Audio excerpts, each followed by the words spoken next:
What if I told you that the most haunting stories from the sea aren't about pirates or treasures or storms, but about silence, about the nights when a crewman vanishes without a sound, about a captain who never blinks, about songs hummed in the dark to keep madness away. Tonight, I'm taking you on a voyage, not of fantasy, but of survival, of whispered fear, quiet courage, and the slow unraveling of souls.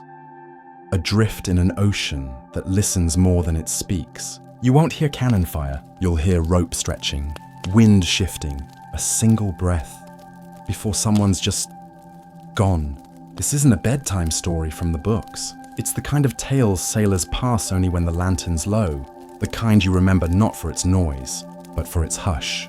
So grab your blanket, dim the lights, and listen closely, because once this ship sets sail, you may not come back the same.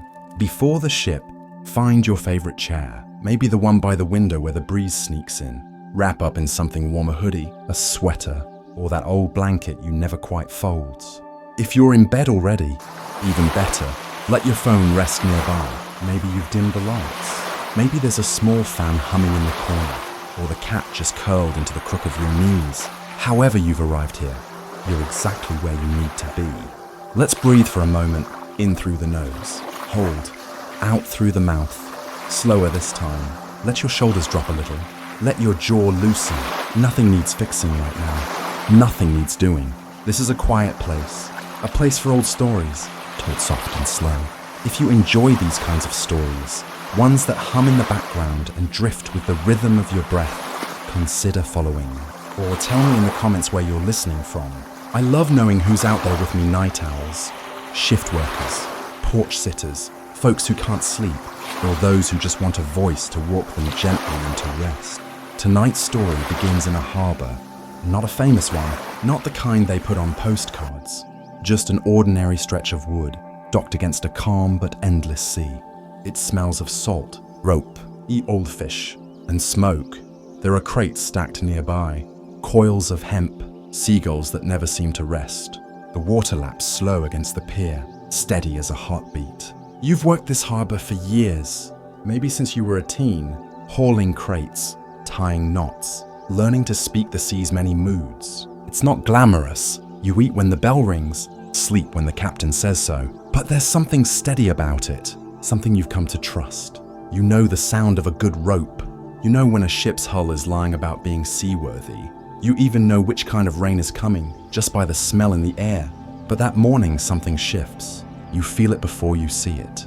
A quiet hush that creeps over the crew. Someone stops mid-step, another drops their rope without realizing. And then it appears. A sail, black, tattered, moving like a ghost across calm waters. Too fast, too silent. You squint. It shouldn't be moving like that. Ships don't glide like that unless they're chasing something. Or someone before your brain catches up. There's shouting, not command screams. The captain is yelling. But it's already too late. Cannon fire slams into your ship like thunder. Wood explodes. Smoke burns your eyes. Someone is thrown overboard. You can't even see who. By the time the boarding begins, you don't even reach for your knife. Most don't. You raise your hands. You hope you'll be spared. And somehow, you are. But survival comes with a price. A thick hand grabs your arm, yanks you across the gap between ships, and suddenly you're no longer crew. You're cargo. They strip your clothes, toss you a threadbare shirt and boots that squish when you walk. Someone behind you mutters, "Green meat." You're not sure if it's a joke or a warning. Either way, it sticks. You spend your first hour on your knees, scrubbing the deck with a bristle that's seen better days. Your palms burn. Your shoulders ache. Every shout feels like a threat. Your first night isn't sleep. It's more like a low, rocking fever. Below deck is dark and tight. Hammocks sway like carcasses. It smells like mildew and wet breath. Someone nearby is coughing hard. Another is talking in their sleep names. Maybe places. You can't tell. You lie there, listening to the boards groan beneath your back. Your stomach twists. You don't know if it's hunger or fear or both. You close your eyes and picture the dock. The crates, that one corner where you'd hide your lunch. The smell of oranges when a shipment passed through. And then, for just a second, You wonder when was the last time you touched dry land. And will you ever touch it again? But we're not there yet. Tonight's just the beginning, a quiet moment before the storm, a whisper of what's to come. Let this be a soft place to rest. Let the waves stay far away for now. And if your eyes grow heavy, if the world slips into blur, just know, you're not alone. You're part of a story now, and the sea, it always remembers your name. It started with a boot, not a loud voice. Not a sword or a shot, just the dull thud of a boot against your back, pushing you forward, one step off the familiar dock. And that was it. No grand farewell. No time to grab your things. No chance to say goodbye to the shore you'd worked on for years. Just a splash of seawater on your heel and a voice behind you saying, move or swim. You didn't fight. Fighting wasn't an option. These weren't soldiers. They didn't follow rules. They didn't ask. They took the black-flagged ship that had appeared like a shadow earlier that day was now your home. Not by choice, not by dream, by brute force and the bad luck of being on the wrong ship at the wrong time. The deck was chaos, sails flapping, men shouting, barrels rolling from one end to the other. No one looked at you. Not really. You were just another body now, another pair of hands to pull, scrub, and bleed. A man with a thick beard and eyes that had clearly seen too much tossed you a bundle of clothes. Shirt too wide at the neck, pants too short. A pair of boots that smelled like seawater and vinegar. Yours now, he muttered. Don't lose 'em. You stood there, dripping, dazed, clutching the bundle like it might still be a dream. Then someone laughed. Not cruelly, just knowingly. First time, they said, and slapped your shoulder. You'll cry less tomorrow. Maybe, below deck, they gave you a place to sleep, or at least a place to exist. A sagging hammock between two beams, swaying slightly with each tilt of the ship. It wasn't clean. Nothing here was. The walls were damp, the ceiling low, and the air thick, wet, clinging. You had to duck to walk, had to slide sideways to pass between rows of bodies packed in like crates. They called this life. You called it something else. That night, you didn't sleep. Not really. You lay in the hammock, too scared to close your eyes, too exhausted to keep them open. The ship rocked like it wanted to throw you off. Your stomach turned with every sway. Someone nearby coughed until it sounded like they'd split in half. Another muttered prayers into the dark. Someone else just snored like they'd been here forever. You missed the dock. Not the work, not the pay. Just the solid feel of ground beneath your boots. The soft clink of rope against metal. The distant clang of bells at dawn. Now, all you heard was creaking wood and men breathing in their sleep. And the sea, always the sea, lapping and groaning just inches below the boards. In the morning, you were told to scrub. No breakfast, no names, just a brush shoved into your hands and a section of deck to clean. The wood was rough, already wet with mist and whatever had spilled the night before. You knelt and started scrubbing, salt stinging your raw fingers. No one spoke, not at first. Then, slowly, the voices came. One man complained about the stew, another about his hammock. A third talked to himself, quietly, naming stars you couldn't see in daylight. You listened. You didn't speak. Later, a boy not much older than you came by and tossed you a lump of bread. Staler, hard, but food. You nodded in thanks. He didn't smile, just sat nearby and started whittling a piece of wood into something that might one day be a bird. You from land crew? He asked without looking up. You said yes, you'll get used to the smell, but not the rocking. Never the rocking. You weren't sure which smell he meant. The ship itself had dozens salt, sweat, old rope, smoke, mold, blood, a room.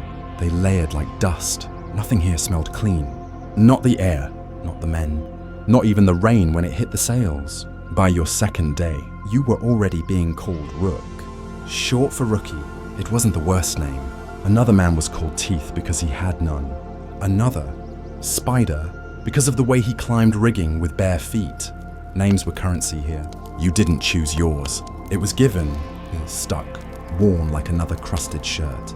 You watched how the others moved, quick but cautious. No one lingered. No one relaxed fully. There was a rhythm, but not a peaceful one. more like a storm caught in slow motion.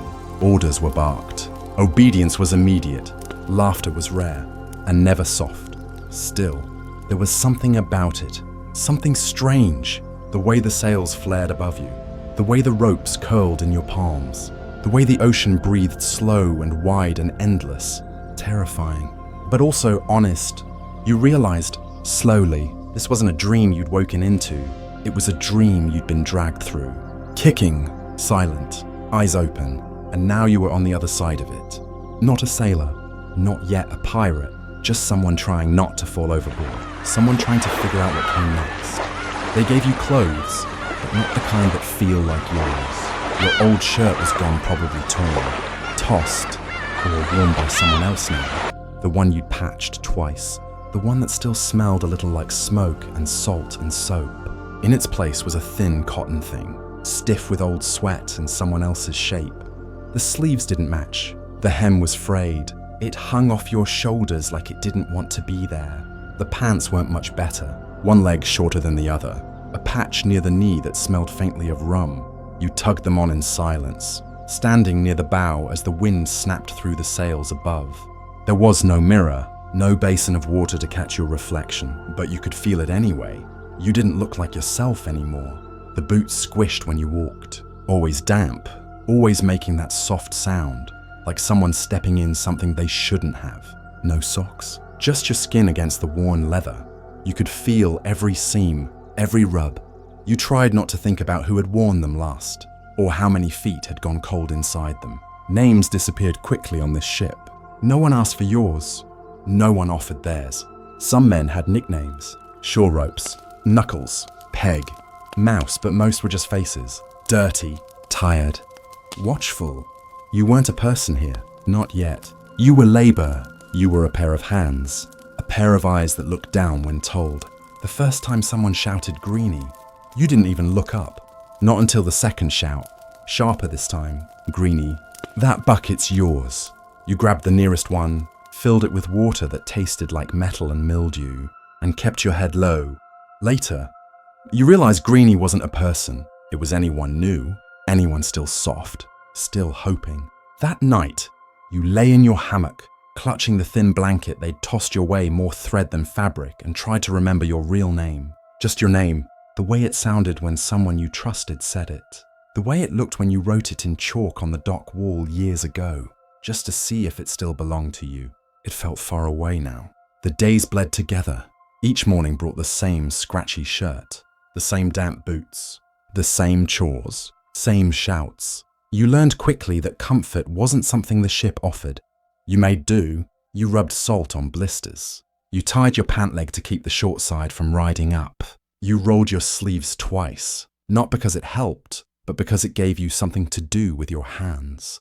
One night, you saw a man sitting near the back of the ship, stitching a patch onto his coat, carefully, slowly. The thread was red bright against the dark wool. You watched him for a while, not because the coat was special, but because it was the first time you'd seen someone try to make something their own. He looked up, caught you watching, and nodded once before going back to the needle. You didn't speak, but you remembered. The next morning, you took a spare strip of cloth from the rigging pile old sail, maybe, and tied it around your wrist.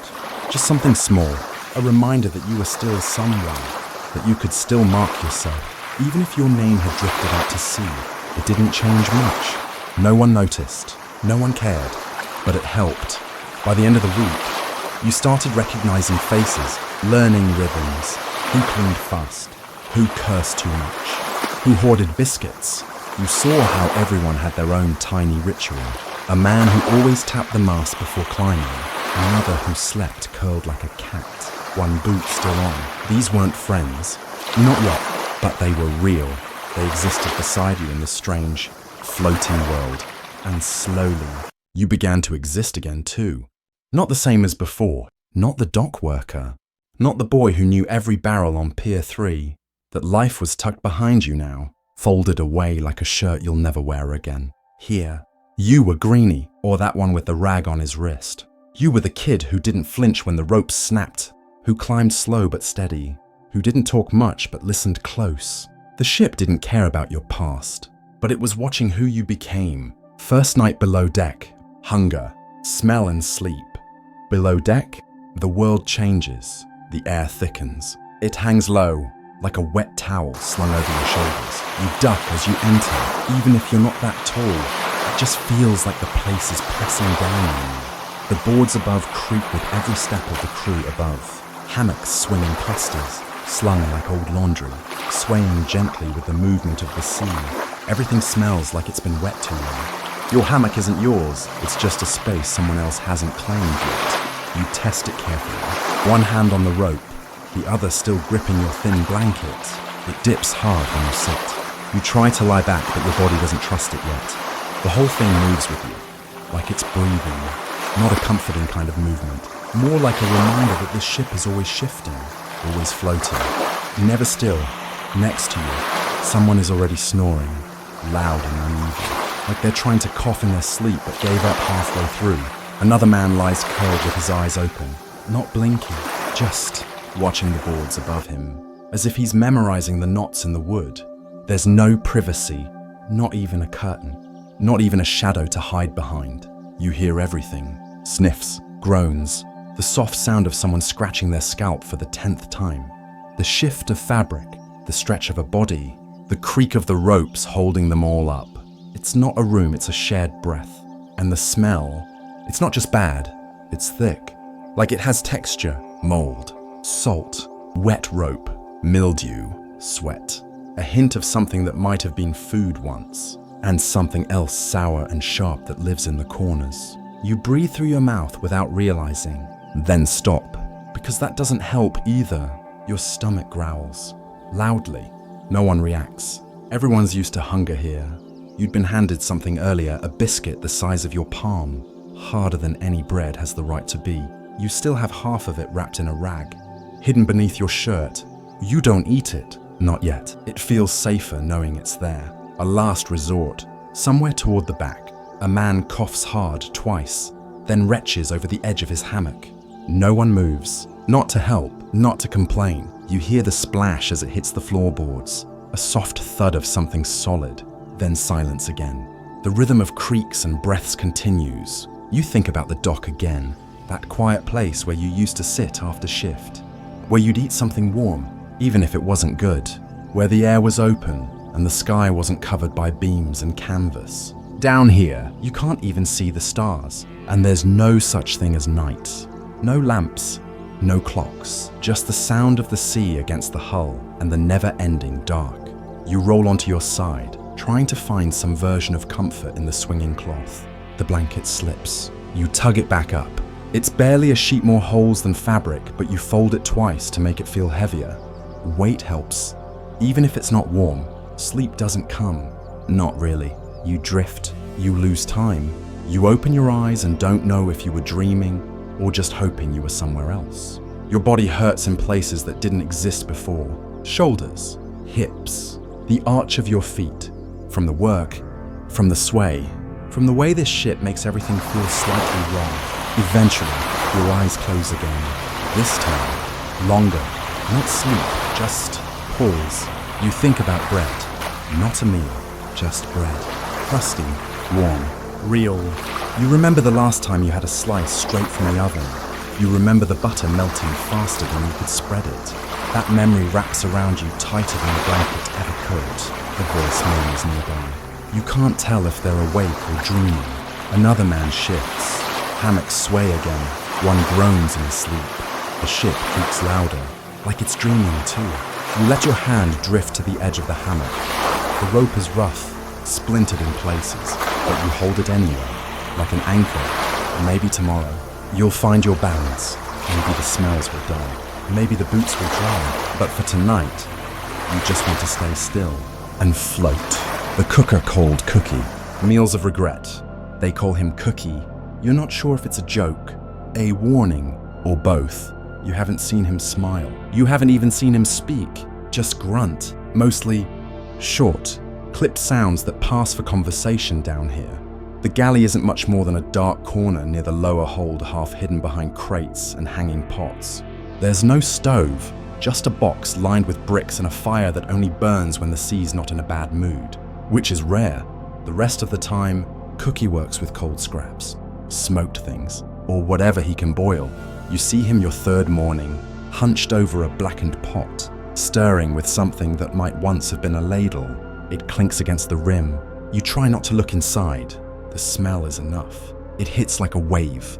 Meat, burnt fat, salt, something sour, something sweet that shouldn't be sweet. It lingers in your nose long after you've stepped back. Some of the crew are already lined up with bowls, old tin things, dented and dark. No one talks much, just holds out a hand, receives their scoop, walks away. When it's your turn, Cookie barely looks at you. He reaches into the pot, lifts a ladle full of greyish mush, and drops it into your bowl with a wet plop. That's it. That's breakfast. Maybe lunch. You can't tell. Time doesn't work the same here. You carry it away carefully, like it might spill and burn, though you're not sure it's hot enough to do either. You find a spot near the mast, sit cross-legged, and stare at the bowl for a while. It doesn't move, which is both a relief and somehow disappointing. The first bite is always the worst. Not because of the flavour, you're not sure it has any, but because of the texture. It's thick, gloopy, grainy in a way that makes your teeth feel wrong. Something crunches, and you stop chewing. You don't look down. You don't want to know. You look around.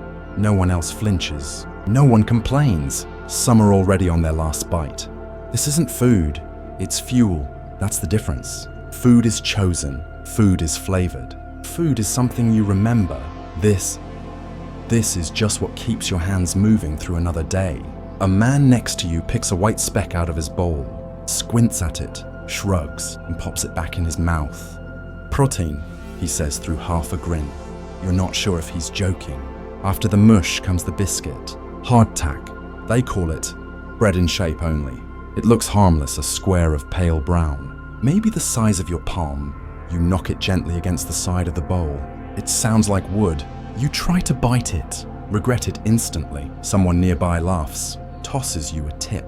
Soak it in grog or water first. Let it soften. You do. It helps. A little. Then you see the maggots, tiny, white, wriggling, burrowed into the corners of the biscuit, like it's their safe haven. You drop it, pick it up again, wipe it on your sleeve, stare at it. You're hungry. You eat. No one's watching. No one cares. Everyone's done the same. You just didn't know yet. Back near the galley, Cookie is already cleaning his tools. By cleaning, you mean dipping them once into seawater, wiping them on his apron, and hanging them on a hook blackened with years of smoke. He has maybe 5 teeth left. None of them match. His beard is streaked with ash. One hand is wrapped in cloth. He doesn't wear gloves, doesn't seem to notice the heat. You wonder what kind of man becomes the cook on a ship like this. Someone once told you Cookie used to be a butcher. Another said he lost a bet. Someone else swears he poisoned a captain once. No one really knows. No one really asks. Later that night, when your stomach starts to twist, you lie in your hammock and breathe through it. You're not sick. Not exactly. Just unsettled. Your body's not used to this, whatever this is. You wrap your arms around yourself, tuck your knees close, and let your thoughts drift toward land. You picture a kitchen, a real one, with a stove, a pan, maybe a window cracked open just enough to let the morning light in. Eggs, butter, bread that gives when you press it, something warm, something that smells like home. But that was then. Now, your kitchen is a firebox bolted to a beam, and your chef is a man who growls more than he speaks. Now, you eat not for pleasure but for proof. Proof you can keep going. Proof you can keep down what the sea hands you. One bite at a time. Rules of the ship. Pirate articles. You thought pirates didn't have rules. That's what stories told you. Chaos. Cutlasses. One big shouting match with no one in charge. But that's not how a ship like this floats. Not when every man on board is armed. Not when food is short. Tempers are shorter. And there's nowhere to run but overboard. Turns out, there are rules. Lots of them. They don't hand you a book or carve them into the mast. These rules live in memory, in muscle, in how people move around each other. And when they don't, you learn by watching and listening. Your first lesson comes 2 days in. The crew's gathered near midship. Not in formation, just a loose crowd, some leaning on barrels. others squatting on crates, mugs of grog in hand. The quartermaster steps up, broad-shouldered, scar across one cheek, eyes like river stones. He doesn't shout. He doesn't need to. New blood, he says, glancing your way. Someone slaps your back. Another whistles. The quartermaster doesn't smile. He starts to recite, not a speech, not a welcome, just the rules. Equal shares of plunder, he says, split by rank. Yes, but no man sails this ship without getting his due. If gold is taken, food captured, weapons found, everyone eats, everyone gets a cut. There's no favoritism, no captain hoarding coins, not if he wants to keep his teeth. You blink, this isn't what you expected. The quartermaster continues, keep your gear in check. Lose your pistol, 10 lashes, let your powder get wet. You'll be sleeping in the bilge for a week. Your mistakes don't just hurt you, they risk the crew, and the ship doesn't forgive carelessness. Another rule, no fighting below deck. If you've got a problem, take it up top. Use fists, not blades. If blood's drawn in anger, there's a vote, and that vote might not go your way. No gambling during a storm, no smuggling treasure onto the ship without reporting it, no lighting fires without permission, and absolutely no sneaking into another man's hammock, romantic or otherwise. That one gets a few laughs. Even the quartermaster allows himself the faintest smirk. You glance around. No one's writing anything down. They don't have to. These rules aren't new. They've been passed ship to ship, crew to crew, like ghost stories with consequences. Break them, and you'll find out just how serious they are. Later that night, someone tells you the code's called the Articles, a kind of pirate constitution, agreed upon by the crew, signed sometimes literally, sometimes with an X or a thumbprint before the first raid. You ask if they change. Sometimes, someone says, depends on the captain, and the mood, that last word lingers. The mood of the ship, you're learning that's a real thing. Some days, the crew moves like one body, orders come and go, jokes fly, even Cookie hums when he stirs the pot. Other days, the air feels sharp, the silence gets longer, people don't look each other in the eye. Those are the days when rules matter most. You start to see how it works. The Articles don't make things fair. Not exactly, but they make things clear.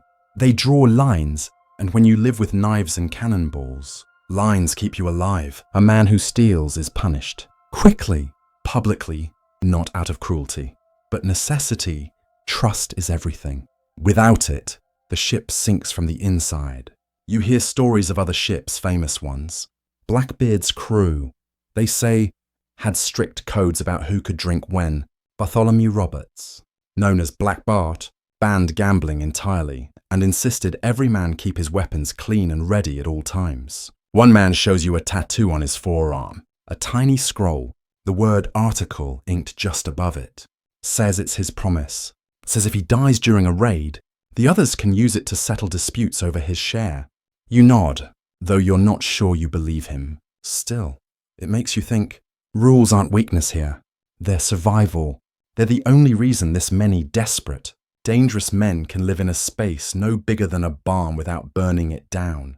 And strangely, there's something comforting about it.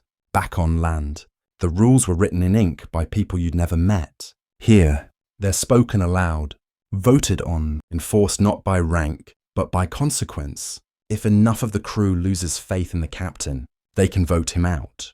Just like that, democracy. In the middle of the ocean, you lie in your hammock that night, thinking about how strange it is that you feel safer here, among thieves and outlaws, than you ever did under the thumb of some dockyard boss with clean boots and a fat purse. Out here, you still don't have power, but at least, for once, the rules are shared, violence and punishment, lashings and marooning. You hear it before you see it. The whip slicing the air, sharp, quick, like someone snapping a rope just above your head. Then the thud of something hitting skin, followed by silence. Then another snap, another thud. You don't move. You don't speak. No one does. It's your first flogging, not yours. Exactly, but close enough that you can see the man's back when the shirt is pulled off. You see the scars already there. You see the fear in his jaw, not in his eyes, because he keeps those shut tight the whole time. The crew gathers, not in excitement, but obligation, like it's a duty A ritual. No one jokes. No one shouts. They stand still, arms crossed, eyes narrow. The quartermaster reads the charge. Stealing. Not much, just a hunk of dried beef from the supply barrel. Maybe hunger made him do it. Maybe habit. Doesn't matter. The rule was clear. Rations are rationed for a reason. You break the line. You pay the price. The bosun stands behind him, rope whip in hand, knotted at the end, his face unreadable. This isn't anger. It's maintenance. 5 lashes. That's what was agreed. Not 10, not 20, just 5. You think 5 won't be so bad? By the 3rd, the man is biting down so hard on the bit of leather in his mouth you're sure his teeth might crack. Blood has already started. Not dripping. Exactly. Just rising, like ink from under his skin. By the 5th, he's limp. Breathing. Yes, but limp. They untie him. 2 men carry him below. No applause. No speech. Just the creak of the deck settling back into place. Later, you find yourself staring at your own hands, thinking about how quickly something as simple as hunger could land you in the same place, thinking how close your skin is to the surface, how much pain lives just beneath it. Waiting. Someone sits beside you, a man called Knuckles. Big arms, quiet voice. He doesn't look at you when he speaks. We don't do that for show, he says. You nod. We do it so we don't kill each other. He gets up, walks away. You start to understand. Violence here isn't random. It's measured, controlled. That's what makes it scarier. It's not about rage. It's about order. The lash is just a reminder, a hard one. Yes, but a reminder all the same. The line is there. You know where it is. Step over it, and the ship won't hesitate to pull you back with rope or with blood. And then there's the other punishment, the one no one talks about until it happens. Marumi. You've only heard whispers. A man once tried to escape, took a longboat during the night. Thought he could make it to shore. He was caught. No one beat him. No one shouted. They simply waited until the next small island showed up on the horizon. Rocky. No shelter. No trees. Just sand, crabs, and birds. They rowed him out. Gave him 1 bottle of water, 1 pistol. Left him there. You don't ask what happened after that. You don't want to know. The threat is enough. The thought of being left alone, truly alone, with nothing but the sky and your heartbeat, that's a different kind of punishment. A slower one. No whip, no bruises, just time and hunger and sunburn that never stops burning. You lie in your hammock that night, tracing the lines of the deck above you with your eyes. You can still hear the whistle of rope in the air, still hear the way the crew held their breath together. Still see the blood on the back of a man whose name you still don't know. This isn't theatre. This isn't performance. It's survival. And if there's one thing the ship demands, more than obedience, more than courage, it's discipline. Without it, the sails don't fill, the ropes don't hold, the crew turns on itself. So you learn the rules, you keep your hands to yourself, you count your rations, and you never forget the sound of that whip. Ship's surgeon Gristle and dental hell. They call him Gristle, not doctor, not surgeon, just Gristle. You never ask why. Maybe it's the way his hands move deliberate. Calloused, stained in places the sea can't wash. Maybe it's the way he doesn't look at you when he cuts. Just focuses, like he's carving meat, not saving lives. You meet him officially when your tooth starts to throb. At first, it's just an ache. Comes and goes. You chew on one side, you rinse with salt water. You press your tongue against it to test the pain. By the 3rd day, the ache turns into something else, something alive. Like there's a heartbeat in your jaw that doesn't match your own. You ask someone what to do. They laugh, not cruelly, just knowingly. You'll want Gristle. The man points to the far end of the lower deck. Behind a curtain made of old sailcloth, you pass crates, rope coils, a barrel of tar. And then, there he is. No formal coat, no tools that shine, just a table stained dark from too many stories. A stool, a wooden box full of blades, plying, and thread. Everything smells like rum, smoke, and blood that never quite left. He looks up once. Which one? He asks. You open your mouth, point.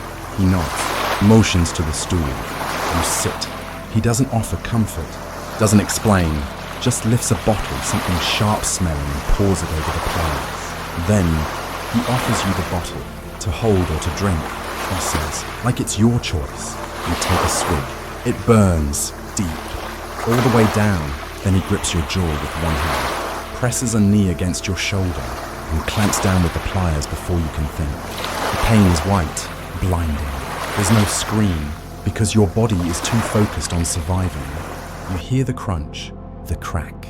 You feel the root pull, like it's tied to the base of your skull. Something wet hits your lip blood or spit or both.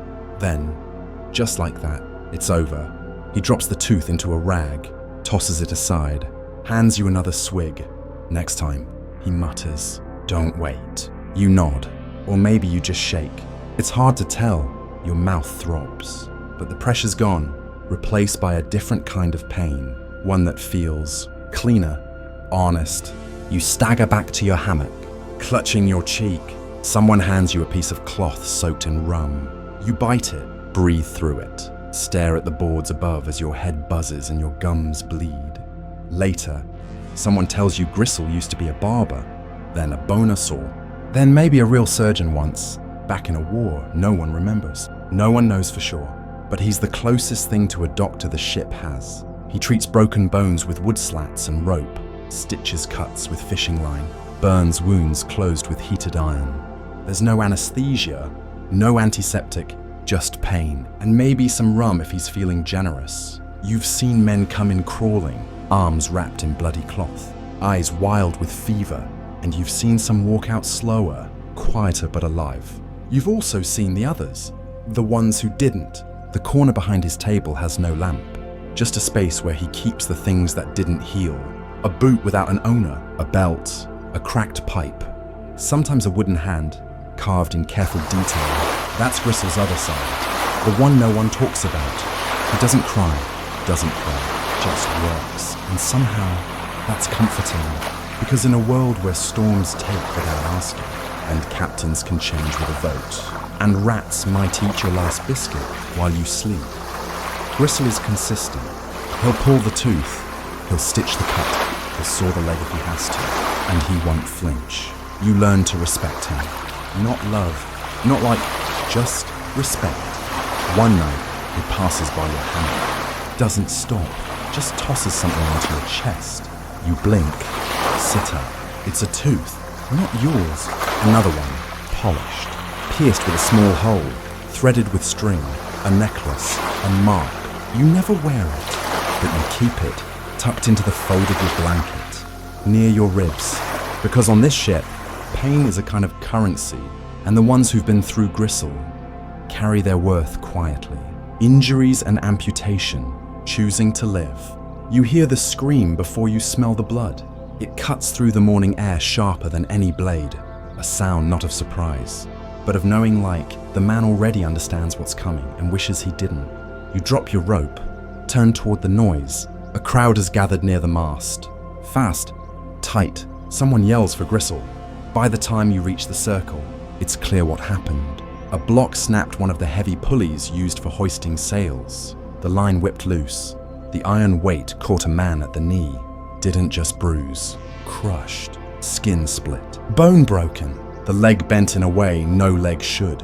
You see his face, pale, eyes wide but unfocused, lips moving, but no words anymore. They carry him below, not gently, but not cruelly either, just fast. His boot leaves a trail behind, blood, bits of fabric, maybe more. You've seen pain on this ship, but this is different. This is the kind of pain that demands a decision. When you pass Gristle's corner later, it's quiet. No shouting, no crying, just the creak of the ship, the hum of the sea, and the sound of a saw being pulled from its sheath. That night, no one eats much. The man's name was Eli, quiet type, laughed in his sleep sometimes. Once carved a fish out of driftwood and tied it to the end of his hammock like a wind chime. You never spoke more than 5 words to him. But now, you can't stop thinking about his leg. Or rather, the fact that it's no longer part of him. The next morning, he's there, sitting against the rail, pale, yes, sweating, yes, but alive.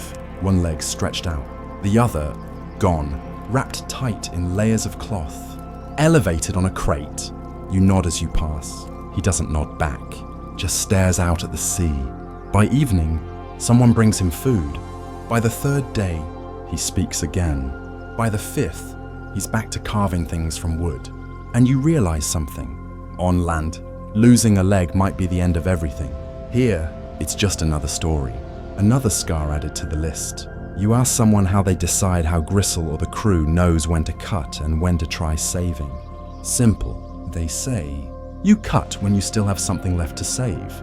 It stays with you. The idea that survival sometimes means surrendering part of yourself. Not out of weakness, not even fear, but because the fight to keep every piece can kill you faster than the wound itself. There are others. Men missing fingers, toes, an eye, a patch sewn over an empty socket, a hand replaced with a hook, not like in stories, but in crude, rusted metal wrapped in leather and cloth. They move differently, sure, but they still move, still work, still sing when the rum comes out. Pain isn't a weakness here. It's a passage. You watch Eli learn to balance, first on a crutch, then one-handed through the rigging, then back to work slower. Yes, but there, present, useful, alive. You think about your own body, about how easy it is to forget it's fragile, about how one snap of rope, one shift in the wind, one bad climb can change everything. And you wonder, what would you give up? If it meant staying on this side of the sea, your pride, a limb. The answer doesn't come easy. But one thing's clear. No one here pities Eli. No one looks at his missing leg and sees loss. They see proof he made it through something most don't. Proof he chose to live, even when it meant letting go. And that night, in your hammock, rocking with the tide, you think about choices, about pain, about how sometimes survival isn't about holding on tight, but knowing when to release the rats and the rot. Sharing space with decay, you hear them first at night, not loud, not dramatic, just the soft sound of claws on wood, tiny feet moving through the beams, weaving through crates, slipping across ropes like they belong here more than you do. The rats, no one talks about them at first, as if ignoring them will make them leave. But they don't. They never do. They live here, same as you. They sleep where you sleep. They eat what you eat sometimes before you get to it. You spot your first one during the third week, a flash of movement near the galley. Just a flick of fur, a blur of tail, and then gone again. Someone nearby shrugs. Their crew, he says, half joking, earn their keep chewing the mold. But there's no laughter, because it's true. You start seeing them everywhere. They move under the hammocks at night, brushing past ankles. One climbs into a sleeping man's boot once. He finds it in the morning chewed through, warm from the rat's body heat. He just shakes it out, puts it on anyway. Another man keeps one as a kind of pet, calls him salt, feeds him crumbs, talks to him like a friend. No one says a word. After a while, you stop flinching. You learn to sleep with the knowledge that something might be crawling beneath you, above you, beside you. You tuck your blanket tighter. You keep your rations wrapped twice. You tap your bowl before every bite. Then there's the rot. It's not loud, either, but it never leaves. The ship is alive. Yes, but also dying in pieces. Wood swells, then softens, then darkens. The rain doesn't help. The salt water creeps into every crack. There's always a wet spot somewhere, a part of the wall that smells too sweet, too sour, too wrong. You step around those spots. You avoid the darkest corners. But it follows. You've seen rope unravel without warning. Nails rust and give way. One man fell halfway through a rotted beam. Last week scraped his leg open on the way down. Took Gristle an hour to dig out the splinters. There's a kind of rhythm to it. The rats find the rot. Then the rot spreads. Then something breaks. And no one's surprised. You wonder if the ship knows it's being eaten from the inside.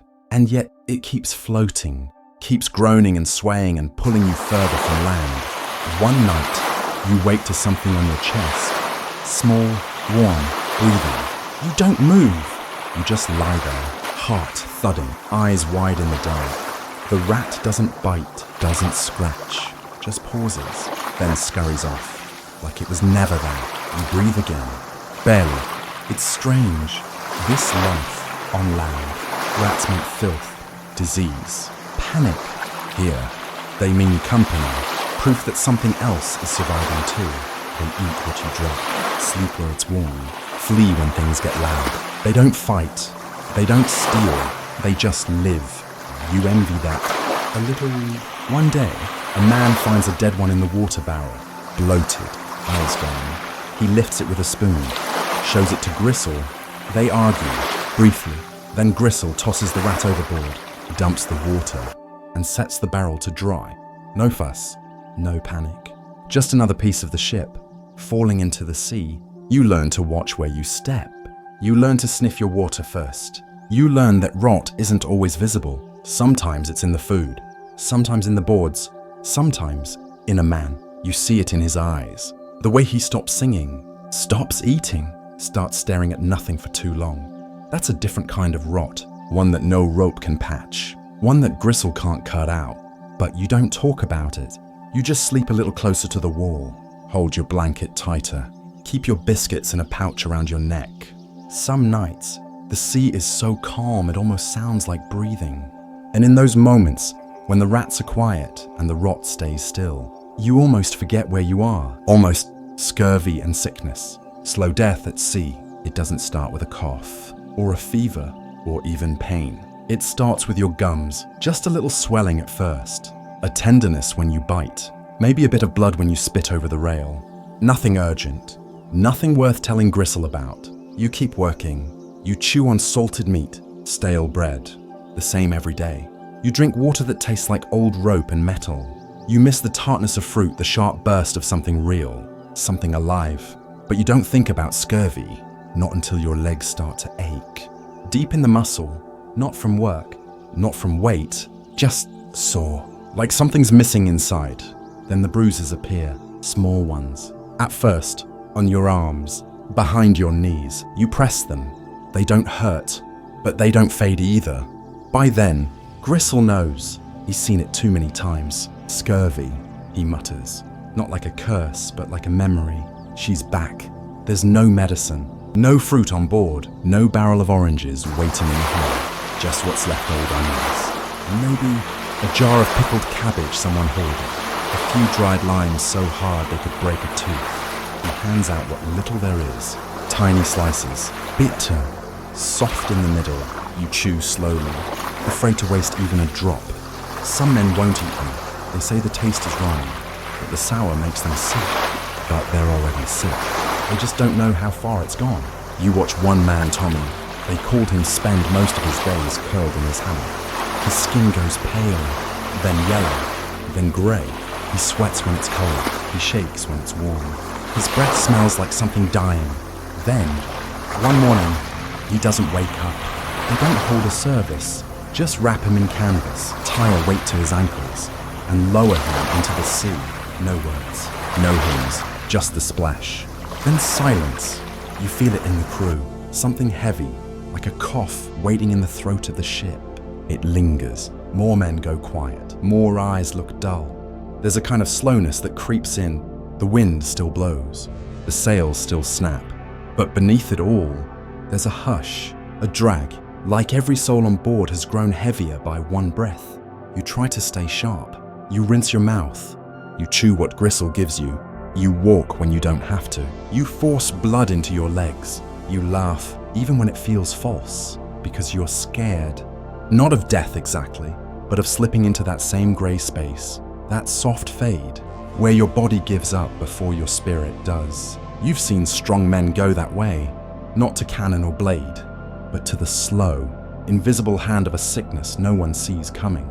The ship is too far from land, too long from anything fresh. You dream of apples, of biting into one so crisp. The juice runs down your chin. You wake with your mouth dry, tongue thick, gums sore, another bruise on your thigh. You don't tell anyone, but Gristle knows. He hands you a lemon wedge one morning. You almost cry. It's small, wrinkled, but it tastes like salvation. Sharp, bright, painful. You bite slowly. Let it sting. Let it burn. You remember your mother, how she used to slice lemons thin, sprinkle them with sugar, hand them to you on hot afternoons. How you'd wince, then smile. You hold that memory like medicine. Because sometimes it's not just the body that needs saving. Sometimes it's the part of you that still remembers what sweetness tastes like. And even in this place surrounded by salt and shadow and rot, there's still something worth remembering. Still something to hold on to, one wedge at a time. Weather and madness, storms inside and out. The sky changes fast, slowly. The clouds thicken like bruises rolling across the horizon. The air gets heavy thicker than it should be. So dense it presses on your chest like a wet blanket. You know it's coming. Everyone does. You feel it in your teeth, in your bones. In the quiet way the ship groans before the first gust ever arrives. You tie things down without being told. You check the knots twice. You pull your coat tighter, though you know it won't help much. The wind comes in sharp. Then all at once, sailcloth snaps like whips above you. The ship lurches sideways. You grab for the nearest beam, your fingers white around the rope. And then the rain comes. Not a drizzle, not even a downpour. Just wall after wall of water slamming into you sideways. Into your ears, your eyes, your thoughts. And still, you work. Everyone does. There's no room for fear when your hands are full. But later, after the sails are down, and the barrels have stopped rolling when your body aches, and the storm still howls above, that's when the madness starts to creep in. Below deck is no refuge. The wind screams through every crack, and the whole ship shifts like it's trying to tear itself apart. You lie in your hammock soaked to the bone, everything you own damp and cold and trembling. You think the storm is outside, but it's not. It's inside, too. You feel it in your chest, pounding harder than your heartbeat. Your thoughts don't stay where you put them. You hear things, snaps that aren't rope, whispers that don't belong to voices, you know. A man near you starts muttering over and over same line. It's in the wood. It's in the wood. You don't ask what he means. You wouldn't like the answer. Another man stands up in the dark, eyes wide, arms out, says he sees land.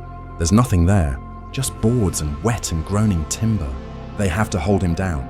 He kicks, screams, cries like a boy. Gristle gives him something, a cloth soaked in rum and crushed herbs. He sleeps, or passes out. Either way, he's silent after that. You don't sleep that night, not because you're afraid, but because your thoughts have turned loud. Loud like thunder, loud like waves crashing inside your ribs. You try to count your breaths. You lose track. You whisper your name, your hometown, the way your sister used to braid your hair.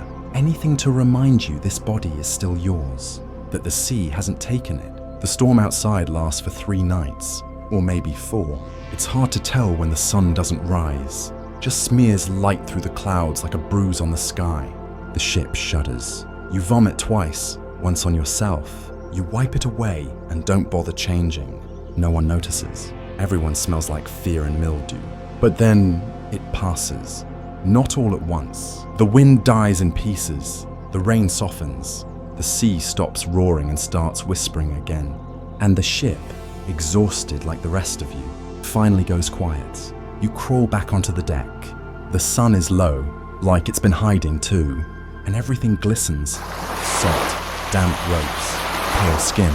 You see a rat scurry out from a barrel, shake off the water, and begin sniffing for crumbs like nothing happened. You envy it.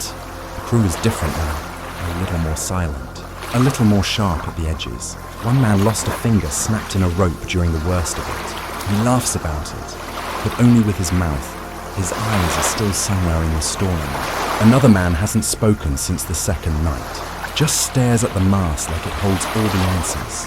And you still hear the wind, even when there isn't any.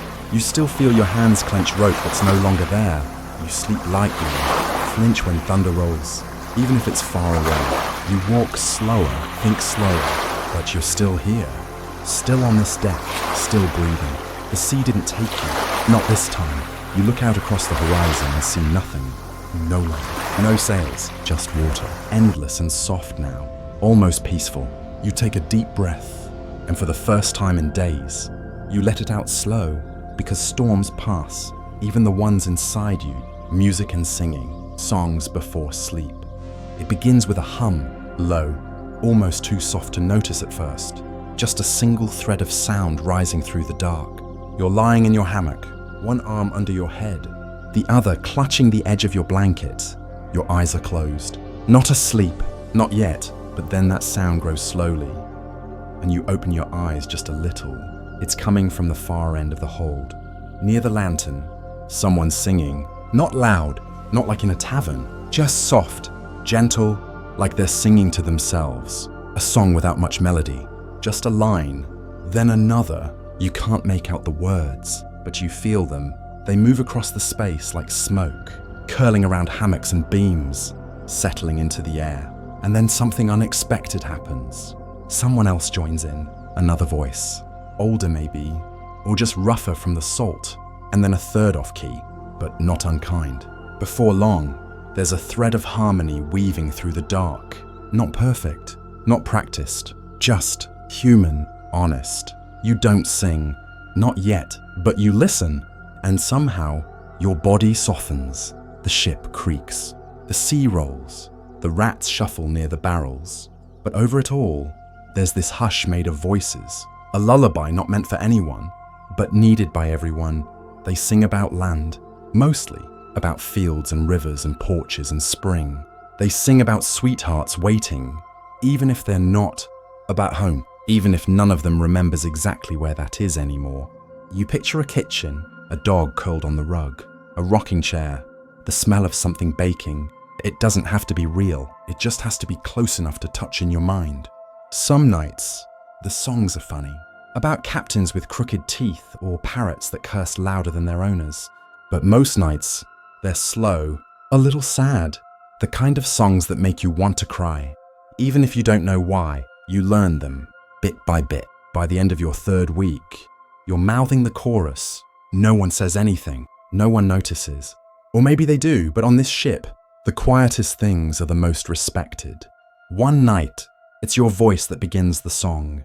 You don't plan it, it just slips out. A tune your grandmother used to hum when folding laundry. You didn't know you still remembered it, but your lips find the shape, and your breath finds the rhythm, and before long, it's out in the air, floating. Someone joins in, then another, and the space between hammocks begins to feel smaller, warmer. Music on a ship like this isn't decoration, it's medicine. It's not about skill or volume, it's about survival.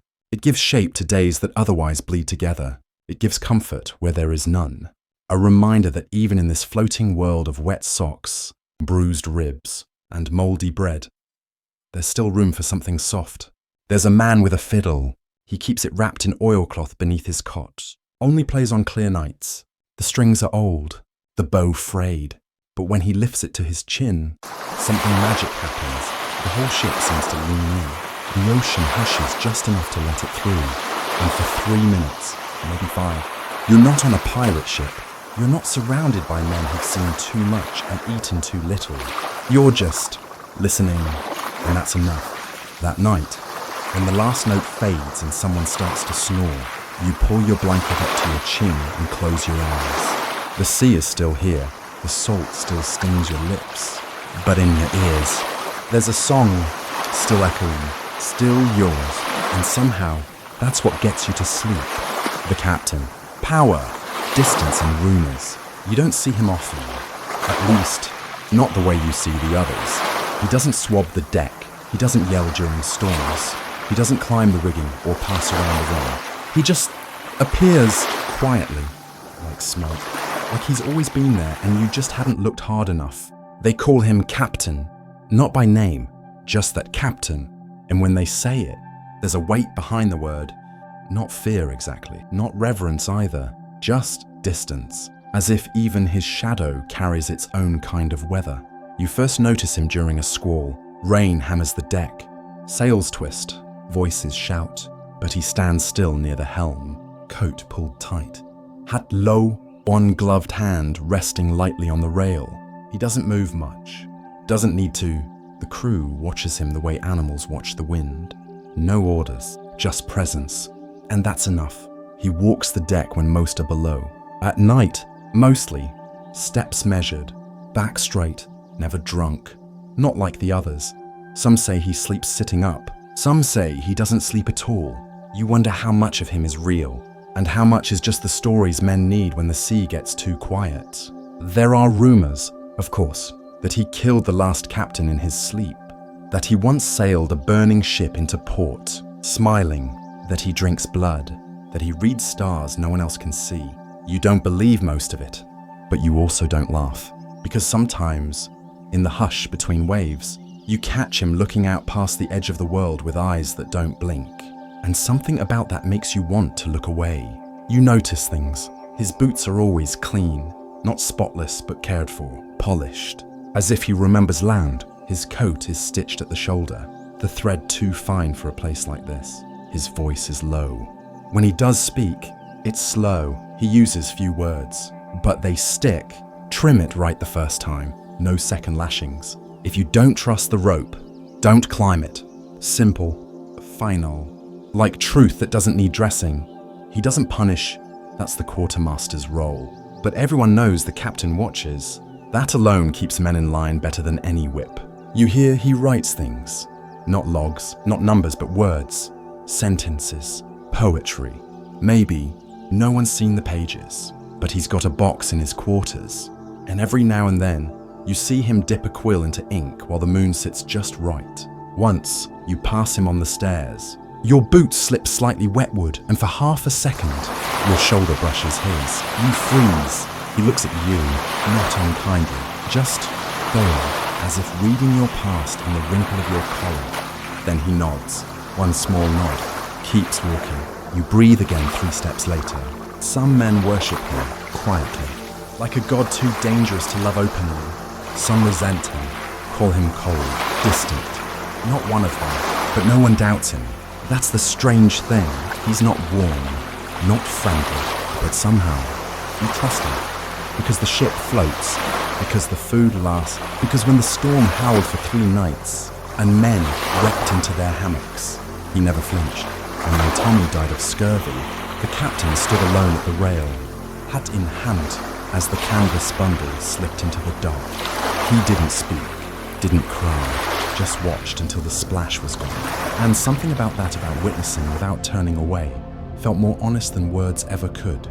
You hear one more story, that the captain was once marooned himself, left on an island after a mutiny, that he survived 31 days on gulls, saltwater, and bad dreams, that when a ship finally came, he didn't beg for rescue, just asked for a match, lit a fire, and walked back aboard like nothing had happened. You don't know if it's true, but you like it, because it explains something in his eyes.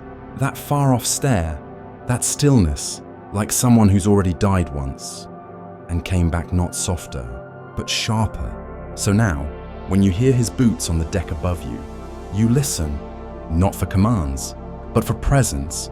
And when you see him standing by the helm, back straight, coat brushing the wind, you feel just for a moment like this floating, splintered world might hold, because he's watching, because he's still standing, and sometimes that's all you need. The world beyond the railing is vast, nothing but open water in every direction, merging into sky until you can't tell where one ends and the other begins. Yet the captain knows where he's going without roads, without signs, without sight to guide him. That's the kind of navigation you learn here, not by reading maps printed in ink, but by reading the sea, the stars, the wind, and the small things that don't lie. You learn in pieces, the way the sails flutter before a shift in wind, the subtle angle of sunlight through clouds, the smell of rain before it arrives, the way the water beneath the hull changes from deep blue to green to grey, telling of banks and shallows beneath. Each piece is a clue, clues pieced together by men who've lost paper, but still carry memory. There's a man aboard, old, silent, called Orion. He watches the sky while the others rest. At night, he points at stars, naming them quietly, not Polaris or Sirius, just names they call them. Mother, hunter, lost girl. He traces routes with his finger across the rigging, as if the lines were constellations tying them home. You ask once where he learned. He only shrugs and says, "My mother hummed it into me." The captain trusts him. On clear nights, they stand side by side at the helm. One reads the sky, the other feels the wind. Together, they trace an invisible map beyond charts and coast one made of memory and instinct. On stormy nights, when stars vanish and wind steals sound, You find yourself listening to the ocean's rhythm. There's music in it like breath. You learn to ride the waves rather than fight them, to angle the hull just so the storm doesn't break you, and to shift your weight precisely so the fall is minimized. These aren't instructions, they're lessons passed in silence through the way the captain shifts a rope or the way Orion tilts his head. You start to notice subtle changes in yourself too. Your fingers memorize knots. Your hands know how to judge wetness by touch alone. Your stomach learns when the sea's about to rise before your eyes do. You begin to trust these instincts more than the ledger in your pocket, because this ledger isn't here. Only your body keeps time now. One morning, you wake and realize you haven't thought of home in days, not out of anger or denial, but because you've started feeling rooted to the deck, like you're part of this world now, not broken by it but shaped by it. You keep asking Orion questions in your head. What if the stars move? What if the sea changes too fast? He answers in whispers. Then we'll learn again. That's how it works here. You don't master the world. You adapt to it. There are nights when the sea feels empty and directionless. You sit at the bow, knees drawn up, and stare into black, without stars, without land, without sound. And it is terrifying until you notice the temperature change. A breath of cooler air enters. You lift your head. The direction shifts. Not obvious, but enough. Enough to keep going. Enough that Orion says, quietly, "We're still going north." You nod. You hold on. Because navigation here isn't about certainty. It's about faith. Faith in the smell of air, the tilt of the deck, the space between stars. You hold hope in the tiniest shift of wind.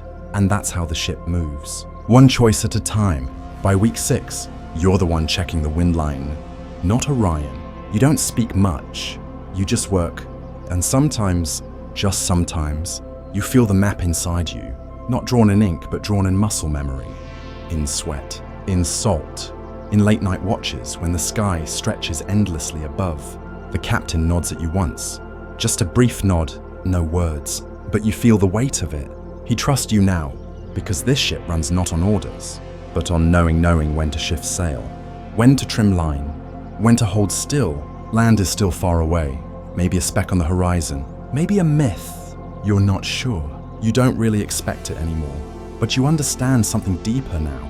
Navigation isn't about arriving, it's about continuing, even when you can't see where you'll end up. You close your eyes at night, and you can feel the sea moving under you. You can taste its salt in the dark, and you know you can find the way forward, even when you can't see a path. The missing crew, loss, whispers and fear. It begins with an empty hammock. That's all, just one space, usually swinging gently between the beams. Now still, no coat slung over the side, no boots beneath, no snoring, no sign. You notice it after breakfast. You look once, then again, and the silence around it feels different, like it's holding its breath. You ask the man nearby if he's seen Will the young one, the one who always tied his blanket too tight. He just shrugs, then looks down at his bowl. Later, someone says he might have gone above deck early, gone to check the rigging, but you looked already. You would have seen him by nightfall. The whispers have started. Maybe he fell, maybe he jumped, maybe he's hiding. No one says more than a sentence. Everyone keeps moving, but you all feel it, that tightness at the back of the throat, that quiet that settles like dust in the air. The next night, another one is gone. This time it's Moran, the one who always carved spoons, who mended shirts with quiet hands. His bunk is undisturbed, nothing taken, his bowl still stacked with the others. But he's not there. Again, no sound, no answer, no sign of struggle, just gone. And now, the fear starts to show. No one says it aloud, but no one sleeps well. No one goes below deck alone. The crew keeps to pairs now. You glance over your shoulder more. Every door creak, every rope groan sounds louder, more like a voice calling from the dark. The captain says nothing. His face gives nothing, but his steps are sharper. He speaks to no one unless necessary. His hand rests more often on the rail, as if bracing for something bigger than waves. Gristle looks exhausted, pale, like he's expecting to be the next to vanish. You begin to wonder, how does one simply disappear from a ship? There are no forests to run into, no caves, no doors, just sea and sky and wood and wind. And yet, the ship feels larger now, like it holds more shadow than before. You avoid certain corners, you sleep facing the wall, you dream of doors where there are none, of voices whispering behind barrels, of something waiting in the rope coils. Something, not man, not beast, just absence with a name you can't speak. You wake sweating, you stop asking questions. The third disappearance breaks something in the crew. His name was Jeb. A loud man, strong, laughed through the worst storm. When he goes, the men stop pretending it's nothing. One stands on deck and shouts into the sea, "Bring him back. Damn you." But the sea doesn't answer. It just keeps rocking, soft, unmoved. The same as always. Some believe it's punishment. For stealing, for killing, for whatever sins you bring on board. Some believe it's madness, that those gone simply slipped over the edge in silence. Others think it's the ship. That something inside it wants blood, and now it's choosing for itself. You don't know what to believe, but you start tying a cord around your wrist when you sleep, tethered to the hammock, just in case. And when you climb the stairs, you check every plank before placing your foot. You hum old songs to fill the silence, and you never, ever look too long into the dark between the barrels. After the fourth man goes, the crew holds a watch, not a service, just a circle on deck.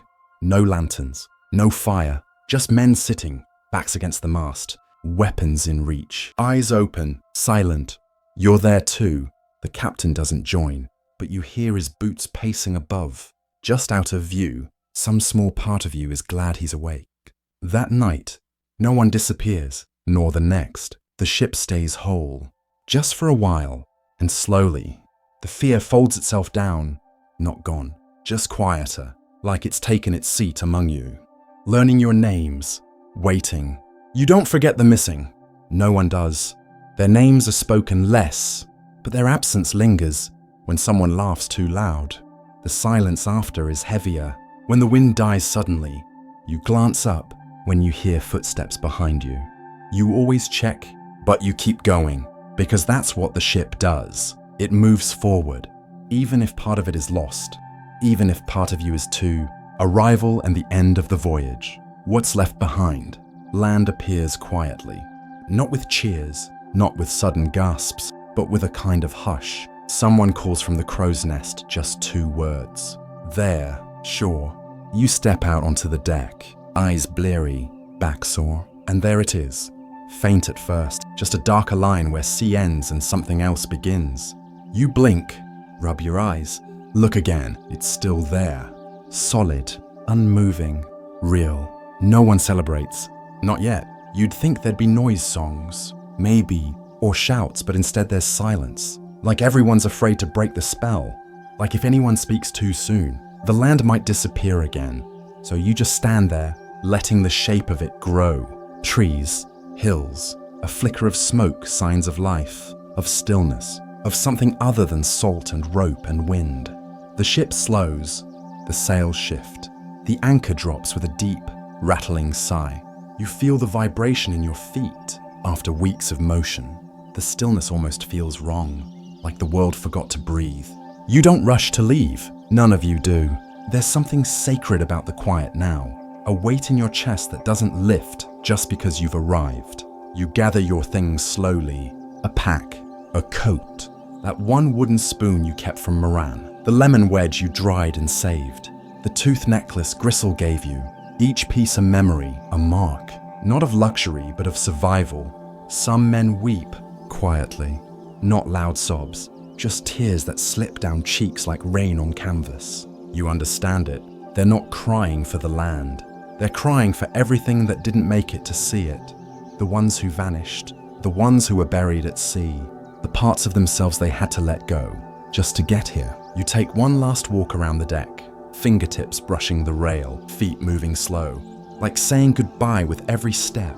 The wood beneath you creaks differently now, not like threat, but like memory. You nod to the rigging, to the mast, to the hammock you once tied with trembling hands. You don't speak. You just feel. The captain stands near the gangplank, not blocking it, not welcoming either, just watching, his coat pressed flat by the breeze, his eyes unreadable. You nod. He doesn't nod back, but he doesn't have to. His silence holds more words than you could carry. As your feet touch land, the world shifts again. The earth feels too firm, the air too still. The noise of birds, carts, leaves rustling so loud after weeks of only waves and breath. You pause, kneel, press your palm into dirt, just to feel it, just to know it's real. Some men go straight into town. Others wander toward the trees, toward smoke, toward whatever or whoever they left behind. You don't move right away. You sit near the dock, looking back at the ship, still there, still whole, but suddenly smaller, less like a world and more like a chapter. You wonder how long it'll stay anchored, if it'll leave again tomorrow, if someone new will take your hammock, hum your song, hold the rail where your hand used to rest, in your pack. Everything smells like salt and wood. You find a scrap of sailcloth, torn at the edge. You don't remember packing it. Maybe it found you. You keep it, because some things are too quiet to explain, but too loud to leave behind. You hear a bell from town, a dog barking, a child laughing. All of it sounds strange, like language you used to speak but forgot how to pronounce. You wonder what you'll tell people. Will you speak of Gristle, of Eli's carved fish, of the storm that nearly took the ship, of the songs at night, of the silence after someone disappeared? Or will you just smile, say it was long, and leave it at that? You don't know yet, but you do know this. The sea changed you. It stripped you down to muscle and instinct and will. And then, when you thought you had nothing left, it handed you something quiet, something strong, a part of yourself you didn't know was still there. And now, as the ship behind you rocks gently on the tide, and the land ahead waits with arms you're not sure you're ready for, you stand, one foot on wood, one on earth, breathing, balanced, still, reflection and soft philosophy. What the sea teaches. Some things don't reveal their meaning until long after they've passed. The sea is like that. It doesn't speak in lessons or carve answers into the sky. It simply moves constant, quiet, sometimes cruel, but always honest. Now that you're back on land, it's the silence you miss most. Not the silence of emptiness, but the kind that hums, that breathing hush between waves, that pause before a rope creaks, that heartbeat before someone sings.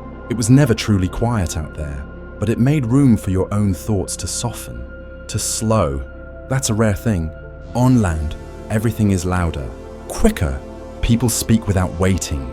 Time moves like a wind that never stops. But something inside you has changed. The sea taught you a rhythm that doesn't match the clock on the wall. It taught you to listen before acting, to watch before speaking, to trust small signs of change in air, a look in someone's eyes, the lean of a sail against the sky. You think back to the faces on that ship, Gristle and his hands stained by blood and medicine, Eli with one leg and quiet eyes, the captain, still as stone, guiding not with orders but with presence, and the others, the singers, the watchers, the ones who vanished like smoke. Each of them was part of the tide you moved with. You didn't choose them, but together, you endured. That means something. Maybe everything. You remember the night you first sang, your voice unsure, soft, but it was enough to draw another voice near, then another, until the ship itself seemed to exhale. You didn't know it then, but that was survival too. Not just in body, but in spirit.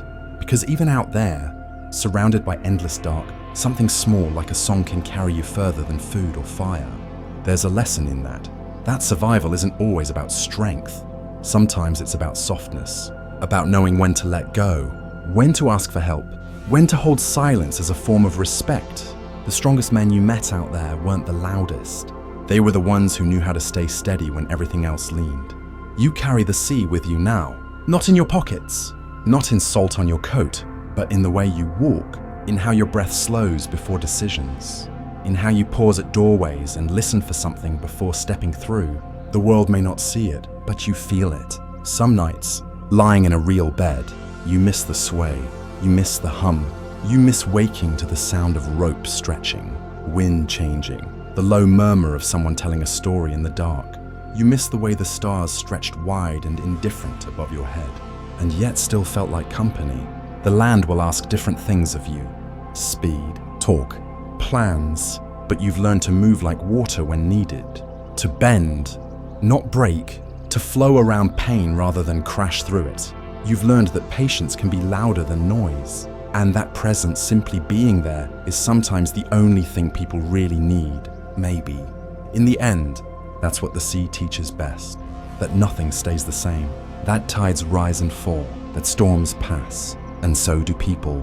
But there is peace in repetition, comfort in the known rhythm, and beauty in the way even broken ships find their way home. So tonight, wherever you are, maybe curled in bed, blanket up to your chin, the lights dim, a fan whirring nearby, know this. The sea is still out there, still whispering, still waiting, and part of you will always be listening for it. Maybe that's what makes you a sailor now. Not the boots, not the ropes, not the map in your mind, but the fact that, even on land, you know how to keep moving softly, steadily, towards something you can't quite name. You've already made the voyage. Now let the story rest with you. Close your eyes, breathe in, let it go, and sleep. And so, dear friend, we've reached the end of our voyage. Not with fanfare, not with flags, but with a quiet anchor, lowered into calm waters, and a heart a little fuller than before. If you've listened this far, whether tucked beneath a blanket, driving through the night, or sitting by a porch with a cup of tea, thank you, truly. Thank you for trusting this story to guide your breath, to soften your thoughts, and maybe to remind you that even the roughest seas carry lessons worth holding close. If this tale brought you comfort, if you felt the waves in your chest, the rope in your hands, or the hush of nightfall in your bones, I'd love to hear from you. Let me know where you're listening from. Tell me what part stayed with you, or just drop a quiet hello. Your voice matters here, in this little harbor of slow stories and soft remembering. And if you'd like more journeys like this, stories told slow, with care, and a gentle rhythm meant to lull, not rush, consider subscribing to the channel. Tap the bell so you'll know when the next tide rolls in. Leave a like, if you'd be so kind. It tells the wind we're heading the right way. And share this story with someone who could use a little calm. We all need quiet places, from time to time. Until next time, sleep well, stay soft, and remember, the sea may be far, but the hush of its story is never more than a breath away. Good night.